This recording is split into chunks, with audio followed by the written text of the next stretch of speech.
केंद्र सरकार का नहीं मिलता है। यहाँ पर टोटल 100% हमारी नेत्री ममता बंदोपाध्याय की तरफ से पैसा आता है और उनके जो योजनाएं हैं, सच में योजना का व्याख्या करना शुरू करेंगे तो आदरणीय बड़े भाई महोदय का ट्रेन छूट जाएगा क्योंकि उनको ट्रेन पकड़ना है। लेकिन आपको बताना चाहता हूं कि हमको हमारी नेत्री आदरणीय दीदी मोनी ने चेयरमैन बनाया है कमेटी का chemical and fertilisers, petrochemicals and pharmaceuticals. आप जानते हैं कि फर्टिलाइजर बहुत आवश्यक है किसानों के लिए। अगर फर्टिलाइजर नहीं मिलेगा तो किसान अनाज नहीं उगा सकेगा, अनाज नहीं उगा सकेगा तो हमको अनाज मिलेगा नहीं, हम भूखा मर जाएंगे। फार्मास्यूटिकल्स, उसको भी गैर जरूरी में रखा है जैसे फर्टिलाइजर को गैर जरूरी में रखा है। फार्मास्यूटिकल मतलब दवाई, दवाई जो आप प्रिस्क्राइब करते हैं कि भाई मरीज को ये दवाई खाना है, उसको भी गैर जरूरी कर दिया है क्योंकि वह अब सारे अस्पताल को और फर्टिलाइजर को प्राइवेट हाथ में सेंट्रल गवर्नमेंट देना चाह रही है। हमको बताइए आम आदमी का कैसे भला होगा, हमारे किसान का कैसे भला होगा। जितना इस बार खाद आना था हमारे देश में, वह खाद इसलिए नहीं आया क्योंकि ओपन जनरल लाइसेंस में जो निजी लोग था, प्राइवेट लोग था, उसका दाम बढ़ रहा था युद्ध होने के कारण से, तो वो लोग फर्टिलाइजर नहीं मंगाया और हमको कमी हुई। उसी प्रकार से दवाई, केंद्र सरकार लोन लाइसेंस देता है, यानी कोई बड़ा कंपनी है वो किस तरीके से रिसर्च एंड डेवलपमेंट करेगा। यह लोग चाइना से माल मंगाता है, सेंट्रल गवर्नमेंट से लाइसेंस, लोन लाइसेंस लेता है, माल मंगाता है, स्टेंट लगाता है।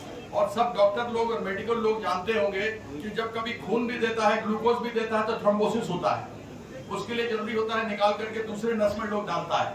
आप सोचिए जब हार्ट में स्टेंट लगाता है, थ्रोम्बोसिस तो किसी को पता नहीं लगता और लोग मर जाता है। यह नकली स्टेंट सेंट्रल गवर्नमेंट अपनी तरफ से लोगों को लाइसेंस दे रहा है और हजारों का हजार लोग मर रहा है। इसके रोक के लिए हमको जो दीदी दायित्व दी है, हम उसके लिए लड़ाई लड़ रहे हैं। आज ही हमने अखबार में पढ़ा कि बिहार के प्रिंसिपल सेक्रेटरी हेल्थ ने कहा है, जब फार्मास्यूटिकल के वहां से लोग यहां पर आए थे तो उनसे कहा था कि नकली दवाइयां बनने से रोको, डुप्लीकेट दवाई रोको।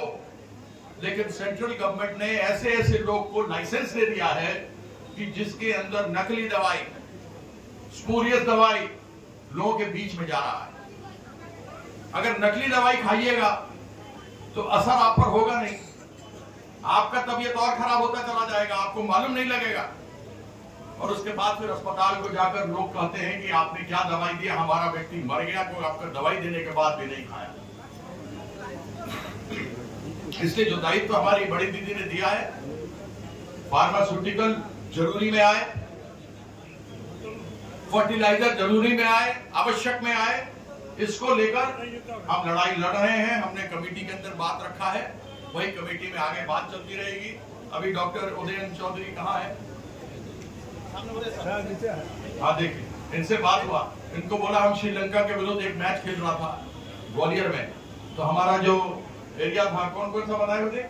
বিদ্যা, ব্যবসা, চাকরি, জটক বিচার, বিবাহ, পারিবারিক অশান্তি, সন্তান লাভ, বাস্তু সমস্যা, আরো যে কোনো সমস্যার সমাধানের একমাত্র সেরা ঠিকানা জ্যোতিষী প্রসাদ রায়।